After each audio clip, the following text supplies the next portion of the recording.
Hello everyone, आपका स्वागत है प्रिया अफसाना मोरालिटी चैनल पर। ऐसा चैनल जो आपके अकॉर्डिंग चीज़ें एक्सप्लेन करता है, बहुत ही सिंपल लैंग्वेज में, प्रॉपर एक्सप्लेनेशन के साथ में, हिंदी और इंग्लिश बोथ लैंग्वेज में।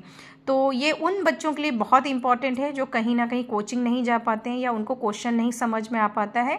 आप एक्सप्लेनेशन पर्पज से भी देख सकते हैं और समझने के लिए भी देख सकते हैं।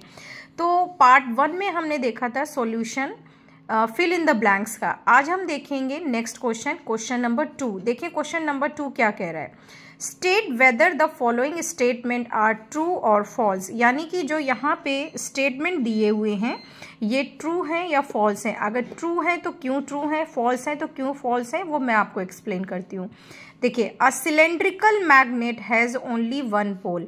सिलेंड्रिकल मैग्नेट की मतलब क्या है, यहाँ पे वो मैग्नेट, आर्टिफिशियल मैग्नेट जिसका शेप कैसा है, सिलेंड्रिकल जैसा है, सिलेंडर जैसा है, यानी कि कोई ट्यूब है जो कि ट्यूब जैसा है और उसमें वन पोल होता है क्या, तो आंसर कभी भी वन पोल नहीं होता है। किसी भी मैग्नेट में वन पोल नहीं होगा, क्योंकि इसका जो कैरेक्टरिस्टिक है वो क्या होता है कि अगर किसी नेचुरल रॉक को जिसमें मैग्नेट के कैरेक्टर आप हैंग करेंगे तो जो नॉर्थ की तरफ डायरेक्शन करेगा वो नॉर्थ पोल है, जो साउथ की तरफ करेगा वो साउथ पोल है। यानी कि बिना पोल्स के तो मैग्नेट होगा ही नहीं। तो चाहे कोई भी शेप हो, बिना टू पोल्स के मैग्नेट नहीं होगा। तो हमेशा हर मैग्नेट में टू पोल्स होंगे। तो ये स्टेटमेंट क्या है, फॉल्स है। मैग्नेट किसी भी शेप का हो उसमें हमेशा टू पोल्स होंगे, याद रखिएगा। नेक्स्ट क्वेश्चन देखिए, artificial magnet were discovered in Greece. ध्यान से समझिए, ये क्वेश्चन मोस्टली पूछा जाता है ओलंपियाड में भी। जो आर्टिफिशियल मैग्नेट है वो यहाँ पे नहीं डिस्कवर्ड हुआ था ग्रीस में, माफ़ी चाहूँगी। Artificial magnet were discovered in England. थोड़ा सा यहाँ पे क्वेश्चन को समझेंगे। जो नेचुरल मैग्नेट है यानी कि जो रॉक है वो डिस्कवर्ड हुआ था ग्रीस में। तो आपको याद होगा मैग्नीज जगह का नाम था। और ये जो आर्टिफिशियल ये इंग्लैंड में हुआ है, आप लिख सकते हैं artificial magnet was discovered in England.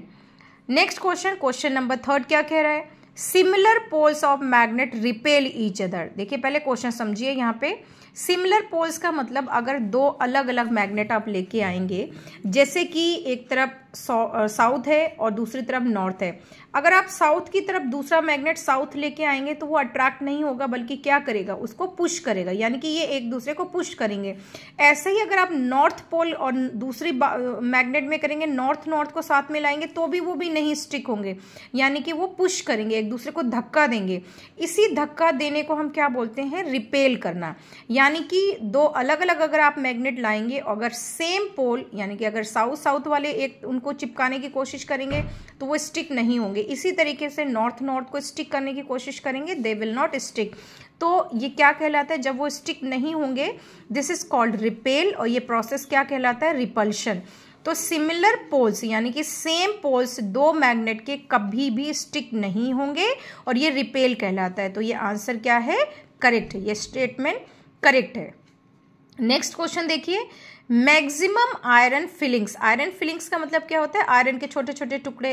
जब आयरन के मटेरियल बनते हैं तो वहाँ पे आसपास तो आयरन की जो वेस्ट मटेरियल होते हैं, बहुत हल्के लाइट होते हैं। तो क्वेश्चन क्या कह रहा है, maximum iron filling stick in the middle of the bar magnet, it is brought near them. तो ये एक्टिविटी आपने चैप्टर में पढ़ी है कि जब आप किसी शीट के ऊपर आयरन नेल्स स्प्रेड करेंगे और उसके बाद में आयरन बार या कोई भी शेप का आयरन रोल कर देंगे तो मैक्सिमम आयरन कहाँ स्टिक होगा, वो होता है पोल्स के ऊपर, यानी कि दोनों साउथ और नॉर्थ के पोल्स पे ज़्यादा मैक्सिमम स्टिक होंगी। तो ये क्या प्रूफ करता है कि ज़्यादा पावर कहाँ है, जहाँ पावर होगा वहाँ मैक्सिमम स्टिक होंगी। क्वेश्चन नंबर 4 की हम बात कर रहे हैं। क्वेश्चन 4 कह रहा है कि मैक्सिमम आयरन फिलिंग्स कहाँ फिल होंगी, मिडल में? नहीं, बिल्कुल भी नहीं होंगी। मिडल में जो पावर होती है यानी कि पार होती है वो सबसे कम होती है। तो ये आंसर रॉन्ग, ये स्टेटमेंट रॉन्ग हो जाएगा, क्योंकि ये क्या कह रहे हैं कि मिडल में ज़्यादा स्टिक होंगी, जबकि होती कहाँ है आयरन फिलिंग ज़्यादा स्टिक, पोल्स पे। तो जो पोल्स होते हैं वहाँ पे मैग्नेट की पावर ज़्यादा होती है, तो ज़्यादा आयरन फिलिंग्स स्टिक होंगी। ये क्वेश्चन नॉर्मल क्वेश्चन बन के भी आ सकता है, ये एक्टिविटी के लिए भी आ सकता है, या प्रूफ करने के लिए भी आ सकता है। तो आप नॉलेज के लिए इसको समझ लें कि अगर शीट के ऊपर आप आयरन की छोटे छोटे पिंस डालेंगे या नेल्स डालेंगे और उसके ऊपर आयरन रोल करेंगे तो मैक्सिमम जो आयरन नेल्स हैं वो पोल्स पे ही स्टिक होती हैं, सेंटर पे भी होंगी लेकिन ज़्यादा नहीं, थोड़ी बहुत, यानी कि कम फोर्स होगा वहाँ। नेक्स्ट क्वेश्चन नंबर 5, देखिए क्वेश्चन 5 क्या कह रहा है, बार magnets always point towards north south direction. Bar magnet हो या कोई भी शेप का मैग्नेट हो, अगर आप उसको हैंग करते हैं फ्रीली सस्पेंडेड थ्रेड से, यानी कि बिल्कुल बिना टच करे हुए, तो वो हमेशा ही नॉर्थ और साउथ डायरेक्शन में रुकेंगे। तो ये स्टेटमेंट करेक्ट है, बिल्कुल करेक्ट है, और ये याद कर लीजिए, ये सबसे बड़ा कैरेक्टरिस्टिक है, कंपास में ये यूज होता है। क्वेश्चन नंबर 6 क्या कह रहा है, a compass can be used. देखिए कंपास आप सभी को पता होगा, नाउ डेज तो it is using in mobile phone also, earlier people were using to find the direction. तो कंपास एक डिवाइस है जो कि मैग्नेट फिट होता है जिसमें, और ये डायरेक्शन के लिए यूज होता है। तो a compass can be use to find east west direction at any place. तो यहाँ बच्चे कंफ्यूज होकर इसको फॉल्स कर जाते हैं कि कंपास में तो मैग्नेट है और मैग्नेट तो सिर्फ नॉर्थ साउथ डायरेक्शन बताता है। देखिए अगर आपको ईस्ट और वेस्ट डायरेक्शन पता करनी है तो आप उसके लिए आपको नॉर्थ साउथ पता है तो आप पता कर सकते हैं इजीली। तो यह स्टेटमेंट रॉन्ग हो ही नहीं सकता है। क्वेश्चन क्या कह रहा है, a compass can be used. Can be का मतलब हो सकता है, क्या ये हो सकता है कि हम इससे ईस्ट और वेस्ट डायरेक्शन पता कर लें? ऑफ कोर्स हो सकता है।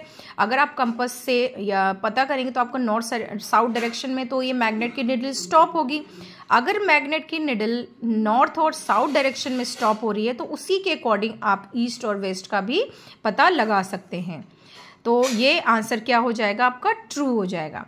नाउ क्वेश्चन नंबर 7, क्वेश्चन 7 क्या कह रहा है, rubber is a magnetic material. देखिए हमने ऊपर फिलिप्स में पढ़ा था कि जो मैग्नेटिक मटेरियल्स होते हैं वो मैग्नेट की तरफ अट्रैक्ट होते हैं, और ये कौन कौन से होते हैं, आयरन, कोबाल्ट, निकेल, उनको छोड़ के सब क्या होते हैं, नॉन मैग्नेटिक मटेरियल। तो आप समझ सकते हैं रबर क्या है, एक नॉन मैग्नेटिक मटेरियल है। तो ये स्टेटमेंट क्या हो जाएगा, फॉल्स हो जाएगा। आप स्क्रीनशॉट ले सकते हैं अगर आपके पास में सॉल्यूशन नहीं है।